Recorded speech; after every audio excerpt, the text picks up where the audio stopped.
Hi hi story time. என்கிட்ட நிறைய பேர் என்ன கொஸ்டின் கேட்குங்க தெரியுமா? அக்கா, உங்கள் வீட்டில் எப்படிக்கா இவ்வளோ ஸ்ட்ரிக்ட் இல்லாமல் ஃப்ரீயாக உங்களை விடுறாங்க அப்படின்ட்டா. ஸ்ட்ரிக்டா எங்கள் வீட்லையா?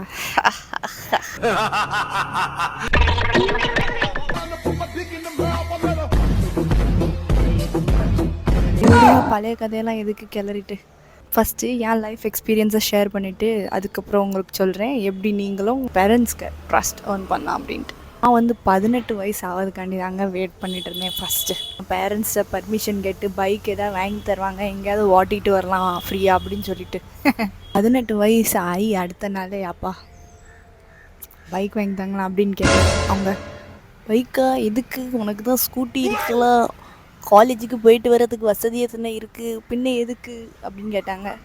நான் சொன்னேன், 5 வருஷத்துக்கு மேலே ஆயிட்டு யாருக்கு நீ பழைய ஸ்கூட்டி, அங்கே காலேஜில் எல்லாம் நல்லா புது 2 வீலரில் வராங்க, நான் மட்டும் ஏன்ப்பா வளர்த்து சோறு போடுறதே கஷ்டம், இதில் உனக்கு புது பைக் வேறு வேணுமா அப்படின்னு சொல்லிட்டு ஏசி விரட்டி விட்டாங்க. இருந்தாலும் என் மனசை நான்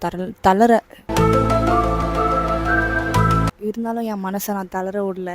இருந்து பைக் வாங்கி எப்படி ஓட்ட படிக்கலாம் அப்படின்னு சொல்லிட்டு மாமான்ட்டு ட்ரைனிங் எடுத்து ஃபுல்லாக ரெடி ஆனேன். அப்பாட்ட போய் கேட்டேன், அப்பா ஒரு ரைடுக்கு போயிட்டு வரட்டுமா அப்படின்னு கேட்டேன். உனக்கு பைக்கே வாங்கி கொடுக்கல, நீ யார் பைக்கில் போகிற, உனக்கு ரைடு வேறு கேட்குதுல்ல, வீட்டில் கூட பேசாமல் அப்படின்னாங்க.